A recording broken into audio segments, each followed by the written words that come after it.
ನಮಸ್ಕಾರ ವೀಕ್ಷಕರೇ, ಎಲ್ಲರಿಗೂ ಸರಸ್ವತಿ ಟ್ಯುಟೋರಿಯಲ್ಸ್ಗೆ ಸ್ವಾಗತ. ಇವತ್ತು ಮತ್ತೆ ನೆಕ್ಸ್ಟ್ 10 ಕ್ವೆಶನ್ಸ್ನ ಸಾಲ್ವ್ ಮಾಡ್ತಾ ಇದ್ದೀನಿ. ಈಗ ಆಲ್ರೆಡಿ ಪ್ರೀವಿಯಸ್ ವಿಡಿಯೋದಲ್ಲಿ KSETನಲ್ಲಿ ಕೇಳಿರುವಂತಹ ಪ್ರೀವಿಯಸ್ ಇಯರ್ ಕ್ವೆಶನ್ಸ್ಗಳನ್ನ ಸಾಲ್ವ್ ಮಾಡಿದ್ದೀನಿ. That is based on chapter wise. ಇದು ಕೂಡ ಟೀಚಿಂಗ್ ಆ್ಯಪ್ಟಿಟ್ಯೂಡಲ್ಲಿ ಬರುವಂಥದ್ದನ್ನೇ ಇವತ್ತಿನ ಟಾಪ್ 10 ಕ್ವೆಶನ್ಸ್ಗಳೆಲ್ಲ ನಾವು ನೋಡ್ತಾ ಹೋಗೋಣ. Effectiveness of teaching has to be judged in terms of, ಒಂದು ಪರಿಣಾಮಕಾರಿ ಬೋಧನೆಯನ್ನು ನಾವು ಈ ಕೆಳಕಂಡಿರುವ ಯಾವ ಒಂದು ಕ್ರೈಟೀರಿಯಾನ ಇಟ್ಕೊಂಡು ಜಡ್ಜ್ ಮಾಡ್ಬೋದು ಅಂತ ಅಂದರೆ, ಕೋರ್ಸ್ ಕವರೇಜ್. ಖಂಡಿತ ಅಲ್ಲ, ಕೋರ್ಸ್ ಎಷ್ಟು ಬೇಗ ನಾವು ಕೋರ್ಸ್ ಕವರೇಜ್ ಮಾಡ್ತೀವೋ ಅಷ್ಟು ಬೇಗ ಟೀಚಿಂಗ್ ಎಫೆಕ್ಟಿವ್ ಆಗಿರುತ್ತೆ ಅಂತ ಹೇಳೋಕ್ಕಾಗಲ್ಲ. ಸ್ಟೂಡೆಂಟ್ಸ್ ಇಂಟ್ರೆಸ್ಟ್ ಮೇಲೂ ನಾವು ಹೇಳೋಕ್ಕಾಗಲ್ಲ. ಕೆಲವೊಂದು ಟಾಪಿಕ್ ಸ್ಟೂಡೆಂಟ್ ಇಂಟ್ರೆಸ್ಟ್ ಆಗಿರ್ತಾರೆ, ಕೆಲವೊಂದು ಸತಿ ಇಂಟ್ರೆಸ್ಟ್ ಕೊಡೋದಿಲ್ಲ.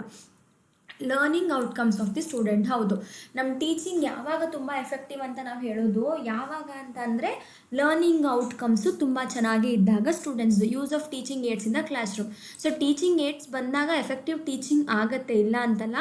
ಆದರೆ ನಾವು ಜಡ್ಜ್ ಮಾಡೋದು ಆ ಟೀಚಿಂಗ್ ಏಡ್ಸ್ನೆಲ್ಲ ಯೂಸ್ ಮಾಡಿ ಸ್ಟೂಡೆಂಟ್ಸ್ಗಳ ಒಂದು ಔಟ್ಕಮ್, ಲರ್ನಿಂಗ್ ಔಟ್ಕಮ್ ಮೇಲೇ ನಾವು ಟೀಚಿಂಗ್ ಎಫೆಕ್ಟಿವ್ ಆಗಿದೆಯೋ ಇಲ್ವೋ, ಪರಿಣಾಮಕಾರಿಯಾಗಿದೆಯೋ ಇಲ್ವೋ ಅಂತ ನಾವು ಜಡ್ಜ್ ಮಾಡ್ತೀವಿ.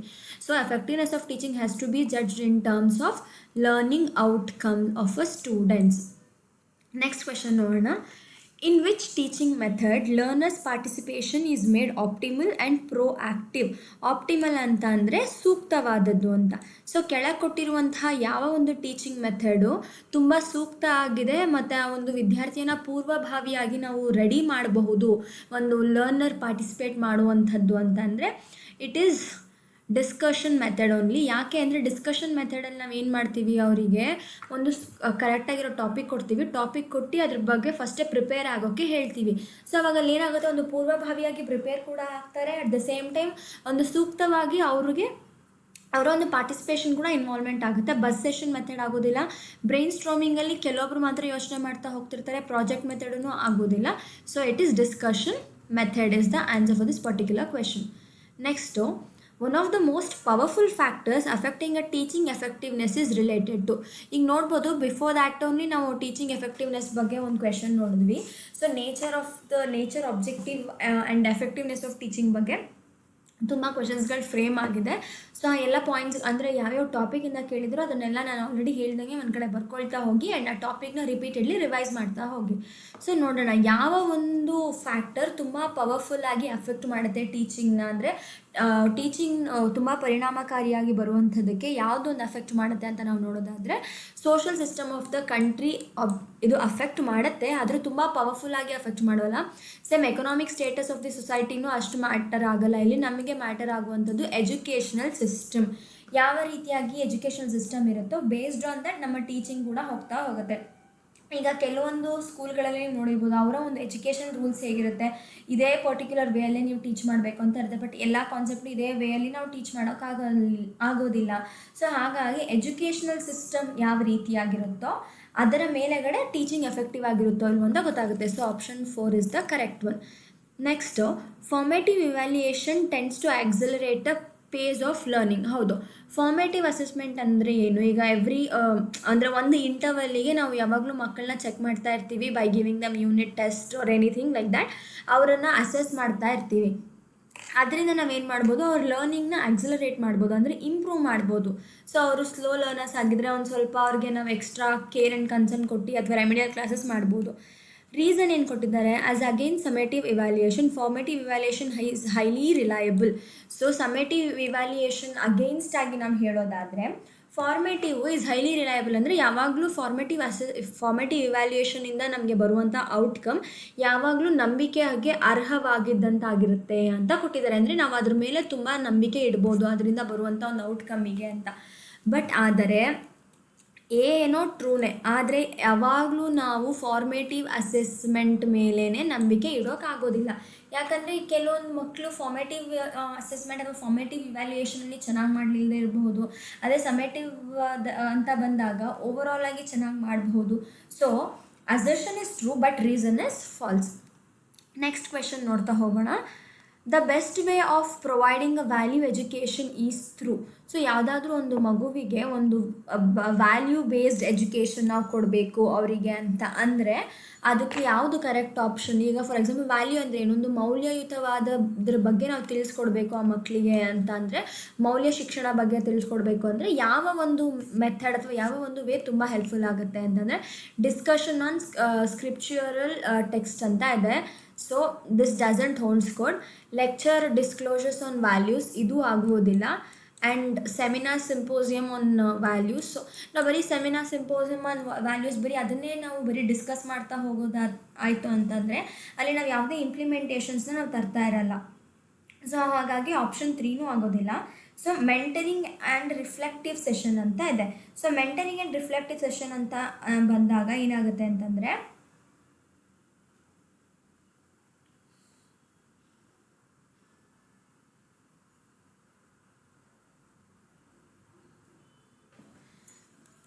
ಸೊ ಇಲ್ಲಿ ನಾವು ಅವ್ರಿಗೆ ಏನಾದರೂ ಒಂದು ಕೈಂಡ್ ಆಫ್ ಪ್ರಾಜೆಕ್ಟೋ ಏನೋ ಒಂದು ಕೊಟ್ಟಾಗ ಅವರು ರಿಫ್ಲೆಕ್ಟ್ ಮಾಡ್ತಾ ಹೋಗ್ತಾರೆ.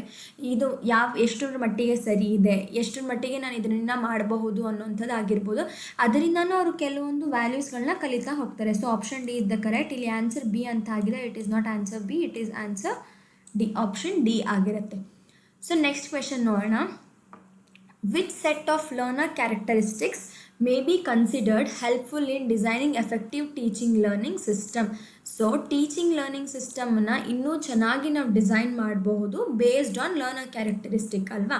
ಸೊ ಹಾಗಾದರೆ ಯಾವ ಒಂದು ಲರ್ನರ್ ಕ್ಯಾರೆಕ್ಟರಿಸ್ಟಿಕ್ ತುಂಬ ಹೆಲ್ಪ್ಫುಲ್ ಆಗುತ್ತೆ ಟೀಚಿಂಗ್ ಲರ್ನಿಂಗ್ ಸಿಸ್ಟಮ್ನ ನಾವು ಫ್ರೇಮ್ ಮಾಡೋಕ್ಕೆ ಅಂತ ಇಲ್ಲಿ ಕೇಳ್ತಾ ಇರುವಂಥದ್ದು ಕ್ವೆಶನು. ಸೊ ನೋಡೋಣ. Prior experience of the learner in respect to subject matter. Yes, ಹೌದು, ಇದು ತುಂಬ ಇಂಪಾರ್ಟೆಂಟ್ ಆಗುತ್ತೆ ಲರ್ನರ್ ಕ್ಯಾರೆಕ್ಟರಿಸ್ಟಿಕ್ಕಲ್ಲಿ. ಅಂದರೆ ಈಗ ಯಾವುದಾದ್ರೂ ಒಂದು ಪರ್ಟಿಕ್ಯುಲರ್ ಸಬ್ಜೆಕ್ಟ್, ಇವಾಗ ಮ್ಯಾಥ್ ಅಂತ ತೊಗೊಳ್ಳಿ, ಮ್ಯಾಥ್ಸ್ ತೊಗೊಂಡಾಗ ಅದಕ್ಕೆ ರಿಲೇಟೆಡ್ ಆಗಿರುವಂಥ ಒಂದು ಪ್ರೀವಿಯಸ್ ನಾಲೆಡ್ಜ್ ಇರಬೇಕು ಆ ಮಗುಗೆ. Next interpersonal relationship of learners and family friends. ಇದು ಅಷ್ಟು ಮ್ಯಾಟರ್ ಆಗೋದಿಲ್ಲ ನಮಗೆ, ಯಾಕಂದರೆ ಅವರ ಇಂಟರ್ಪರ್ಸ್ನಲ್ ರಿಲೇಷನ್ಶಿಪ್ ಅವ್ರ ಫ್ರೆಂಡ್ಸ್ ಜೊತೆ ಅಥವಾ ಫ್ಯಾಮಿಲಿ ಜೊತೆ ಹೇಗಿರುತ್ತೆ ಅನ್ನೋವಂಥದ್ದು ನಮ್ಮ ಒಂದು ಟೀಚಿಂಗ್ ಲರ್ನಿಂಗ್ ಸಿಸ್ಟಮ್ನ ಎಫೆಕ್ಟಿವ್ ಮಾಡೋಕ್ಕೆ ಅಷ್ಟು ಇಂಪಾರ್ಟೆಂಟ್ ಫ್ಯಾಕ್ಟರ್ ಆಗೋದಿಲ್ಲ. Ability of the learner in respect of the subject. Yes, ಅಂದರೆ ಆ ಒಂದು ಲರ್ನರ್ಗೆ ಈ ಸಬ್ಜೆಕ್ಟಲ್ಲಿ ಎಷ್ಟು ಚೆನ್ನಾಗಿ ಹೋಲ್ಡ್ ಇದೆ, ಎಷ್ಟು ಒಳ್ಳೆ ಕೆಪಾಬಿಲಿಟಿ ಇದೆ ಅಂತಂದು ನಾವು ತಿಳ್ಕೊಬೇಕಾಗತ್ತೆ. ನೆಕ್ಸ್ಟ್ ನಾವು ನೋಡೋದಾದರೆ ಸ್ಟೂಡೆಂಟ್ಸ್ ಲ್ಯಾಂಗ್ವೇಜ್ ಬ್ಯಾಕ್ಗ್ರೌಂಡ್. ಹೌದು, ಇದೂ ತುಂಬ ಮ್ಯಾಟರ್ ಆಗುತ್ತೆ. ಲ್ಯಾಂಗ್ವೇಜ್ ಬ್ಯಾಕ್ಗ್ರೌಂಡ್, ಯಾವ ಒಂದು ಲ್ಯಾಂಗ್ವೇಜ್ ಬ್ಯಾಕ್ಗ್ರೌಂಡಿಂದ ಬಂದಿದ್ದಾರೆ ಅಂತ ನೋಡಿಕೊಂಡು ಅವರಿಗೆ ಅದರಲ್ಲಿ ಒಂದು ರೀತಿಯಾಗಿ ಹೆಲ್ಪ್ ಆಗುವ ರೀತಿಯಲ್ಲಿ ನಾವು ಟೀಚ್ ಮಾಡ್ತಾ ಹೋಗ್ಬೋದು. Interest of students in the following prescribed dress code. So ಇದರಲ್ಲಿ ಡ್ರೆಸ್ ಕೋಡ್ ಯಾವ ರೀತಿಯಾಗಿಯೂ ನಮಗೆ ಇಂಪ್ಲಿಮೆಂಟ್ ಆಗುವಂಥದ್ದು ಇಲ್ಲ. So motivational orientation of the student. So ಅಂದರೆ ಇವಾಗ ಏನೋ ಒಂದು ಕಲಿಯೋಕ್ಕಿಂತ ಮುಂಚೆ ಆ ಮಗು ಮೋಟಿವೇಟ್ ಆಗಿರಬೇಕು. ಅದಕ್ಕೆ ಒಂದು ಇನ್ನರ್ ಮೋಟಿವೇಶನ್ ಆದರೂ ಇರಬೇಕು, ಅಥವಾ ಎಕ್ಸ್ಟರ್ನಲಿ ನಾವಾದರೂ ಮೋಟಿವೇಟ್ ಮಾಡಬೇಕು ಆ ಒಂದು ಮಗುವನ್ನು. ಸೊ ಹಾಗಾಗಿ ಒಂದು ಎಫೆಕ್ಟಿವ್ ಟೀಚಿಂಗ್ ಲರ್ನಿಂಗ್ ಸಿಸ್ಟಮ್ ಆಗಬೇಕು ಅಂತ ಅಂದರೆ ಅದಕ್ಕೆ ತುಂಬ ಮುಖ್ಯವಾಗಿದ್ದಂಥ ಲರ್ನರ್ಸ್ ಕ್ಯಾರೆಕ್ಟರಿಸ್ಟಿಕ್ಸ್ ಯಾವುದು ಅಂದರೆ option 1, then 3, then 4 and 6.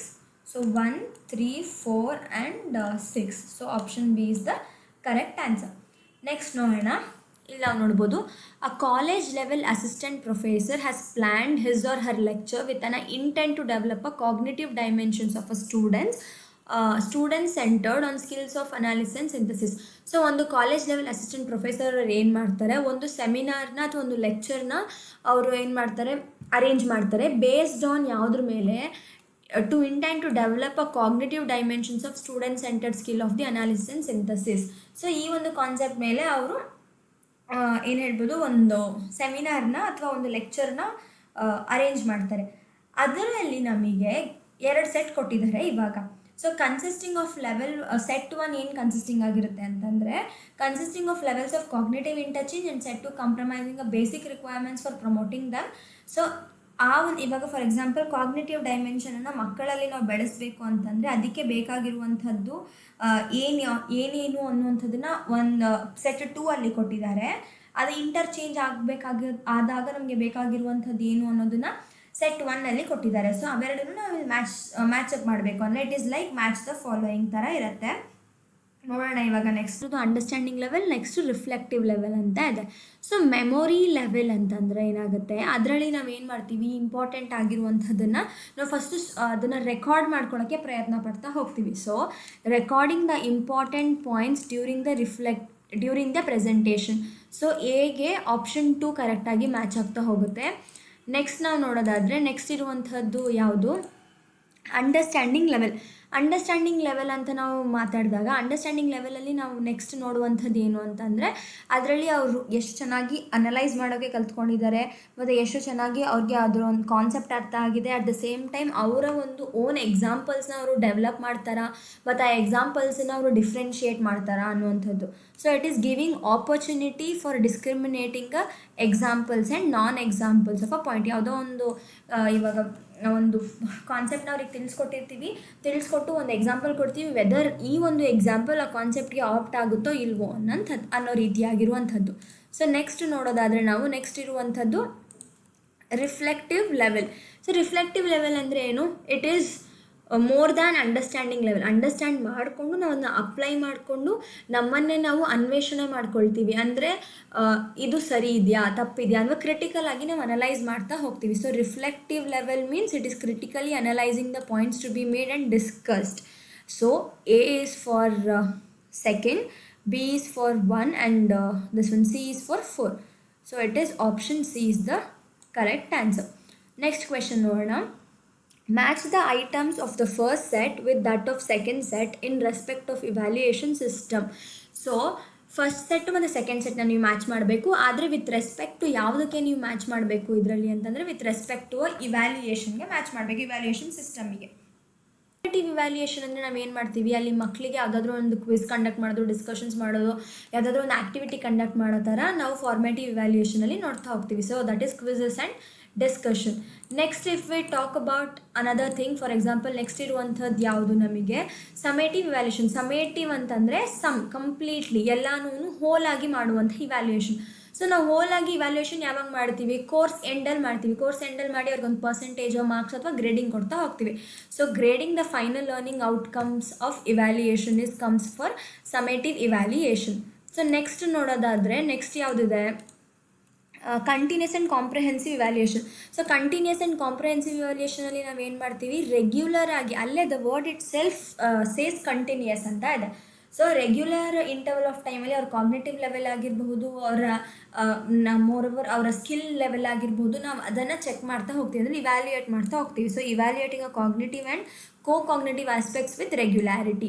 So that's what we do in continuous and comprehensive. And remaining one is norm and criterion referenced test anta ide. So in remaining option yadu tests and their interpretations based on a group and certain yardsticks. Ya ಕೆಲವೊಂದು ಕ್ರೈಟೀರಿಯಾದ ಮೇಲೆಗಡೆ ನಾವು ಅದನ್ನ divide ಮಾಡ್ತಾ ಹೋಗ್ತೀವಿ. So interperson based on for norm and criterion reference test.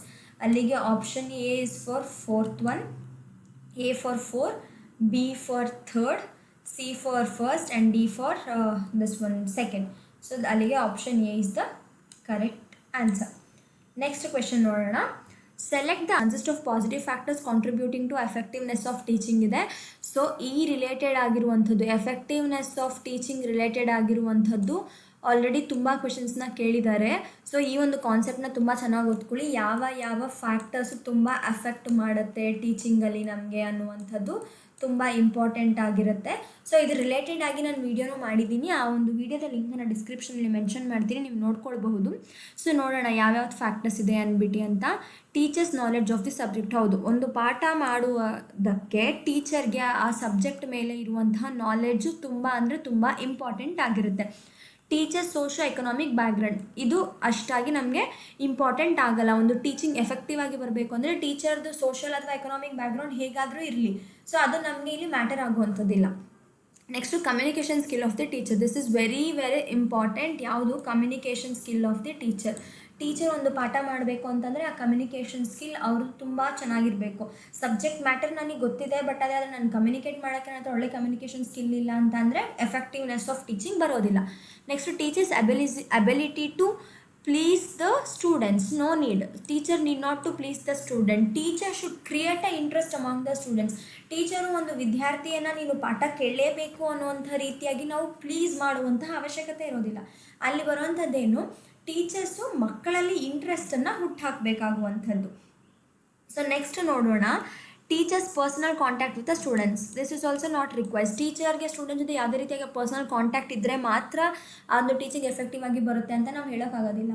Next teachers competency in managing and monitoring the classroom transaction, this is very important. So managing and monitoring the classroom interaction. So ಏನು ಅಂತಂದರೆ, ಒಂದು teacher ಈಗ ಸುಮ್ಮನೆ ಅವ್ರ ಪಾಡಿಗೆ ಅವ್ರು ಪಾಠ ಮಾಡ್ತಾ ಇರ್ತಾರೆ, ಅದು ಬರೀ ಕೇವಲ ಒಂದು 3-4 ಬೆಂಚಿಗೆ ಮಾತ್ರ ಸೀಮಿತ ಆಗಿರುತ್ತೆ. ಕೊನೆ ಬೆಂಚವರು ಅಥವಾ ಮಧ್ಯದ ಬೆಂಚ್ ವಿದ್ಯಾರ್ಥಿಗಳಿಗೆ ಅದು ರೀಚ್ ಆಗ್ತಾ ಇಲ್ಲ ಅಂದಾಗ ಏನಾಗುತ್ತೆ, ಅಲ್ಲಿ ಎಫೆಕ್ಟಿವ್ನೆಸ್ ಕಡಿಮೆ ಆಗುತ್ತೆ. ಅದೇ ಅವರಿಗೆ ಒಂದು ಮಾನಿಟರಿಂಗ್ ಕೆಪಾಸಿಟಿ ಮತ್ತು ಕ್ಲಾಸ್ ರೂಮ್ನ ಹ್ಯಾಂಡಲ್ ಮಾಡುವಂಥದ್ದು ಗೊತ್ತಿತ್ತು ಅಂತ ಅಂದರೆ ಅಲ್ಲಿಗೆ ಟೀಚಿಂಗ್ ಏನಾಗ್ತಾ ಹೋಗುತ್ತೆ, ಎಫೆಕ್ಟಿವ್ ಆಗ್ತಾ ಹೋಗುತ್ತೆ. So A then C and F are good factors which they are the most positive factors which affects the effectiveness of teaching. So that is option D, A, C and F. The use of teaching aids is justified on the grounds of. So teaching ಏಡನ್ನು ನಾವು ಯಾಕೆ use ಮಾಡ್ತೀವಿ ಅದನ್ನು justify ಮಾಡಿ based on this following things ಅಂತ ಕೇಳಿದ್ದಾರೆ. Attracting a students attention in the classroom to some extent, yes, ನಾವು students ಅಟೆನ್ಷನ್ನ ನಾವು ಗ್ರ್ಯಾಬ್ ಮಾಡೋಕ್ಕೋಸ್ಕರ ಟೀಚಿಂಗ್ ಏಡ್ಸ್ನ ಯೂಸ್ ಮಾಡ್ತೀವಿ. Minimising a indiscipline problems in the classroom, ಇದು ಟೀಚಿಂಗ್ ಏಡ್ಸ್ ಯೂಸ್ ಮಾಡೋದ್ರಿಂದ actually sometimes it creates indiscipline too. ನಾವು ಇಂಡಿಸಿಪ್ಲಿನ ನಾವು ಕಡಿಮೆ ಮಾಡ್ತೀವಿ with the help of teaching AIDS ಅನ್ನುವಂಥದ್ದು ಅಷ್ಟು ಆಪ್ಟ್ ಸ್ಟೇಟ್ಮೆಂಟ್ ಅಲ್ಲ. ಯಾಕಂದರೆ ಸಮ್ಟೈಮ್ಸ್ ನಾವು ಟೀಚಿಂಗ್ ಏಡ್ಸ್ ಯೂಸ್ ಮಾಡಿದಾಗ ಅಲ್ಲಿ ಮಕ್ಕಳ ನಡುವೆ ಇಂಡಿಸಿಪ್ಲಿನ್ ಕ್ರಿಯೇಟ್ ಆಗ್ತಾ ಹೋಗುತ್ತೆ. So next optimising a learning outcomes of the students. So ಈಗ ಟೀಚಿಂಗ್ ಏಡ್ಸ್ ಯೂಸ್ ಮಾಡೋದ್ರಿಂದ ಅವರ ಲರ್ನಿಂಗ್ ಔಟ್ಕಮ್ಸ್ನ ನಾವು ವ್ಯತ್ಯಾಸ ಮಾಡಬಹುದು ಫಾರ್ ಸಮ್ ಎಕ್ಸ್ಟೆಂಟ್.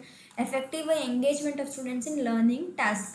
ಸೊ ಇವೆರಡೂ ನಾವು ಅಷ್ಟಾಗಿ ಕನ್ಸಿಡರ್ ಮಾಡೋಕ್ಕಾಗಲ್ಲ. ಇನ್ನು ನಮ್ಮ ಹತ್ರ ಇರೋದು ಇದೊಂದು attracting a students attention and effective engagement of students in learning task ಅಂತ ಇದೆ. ಬಟ್ ಬರೀ ನಮ್ಮ ಕೆಲಸ ಟೀಚಿಂಗ್ ಏಡ್ಸ್ ಇಂದ ಸ್ಟೂಡೆಂಟ್ಸ್ ಅಟೆನ್ಷನ್ನ ಅಟ್ರ್ಯಾಕ್ಟ್ ಮಾಡೋದು ಅಷ್ಟೇ ಅಲ್ಲ, ಜೊತೆಗೆ ಅವರು ಎಫೆಕ್ಟಿವ್ ಆಗಿ ಎಂಗೇಜ್ ಆಗಬೇಕು ಲರ್ನಿಂಗಲ್ಲಿ. ಸೊ ಆ ಲರ್ನಿಂಗ್ ಟಾಸ್ಕ್ ನಾವು ಅವ್ರಿಗೇನು ಪ್ರೊವೈಡ್ ಮಾಡಿರ್ತೀವೋ ಆ ಒಂದು ಟಾಸ್ಕಲ್ಲಿ ಅವರು ಎಫೆಕ್ಟಿವ್ ಆಗಿ ಎಂಗೇಜ್ ಆಗಬೇಕು ಅನ್ನೋಂಥದ್ದು ಕೂಡ ನಮ್ಮ ಉದ್ದೇಶ ಆಗಿರುತ್ತೆ. ಸೊ ಟೀಚಿಂಗ್ ಮೆಟೀರಿಯಲನ್ನು ನಾವು ಯೂಸ್ ಮಾಡುವಂಥದ್ದು because to create effective engagement of students in learning task.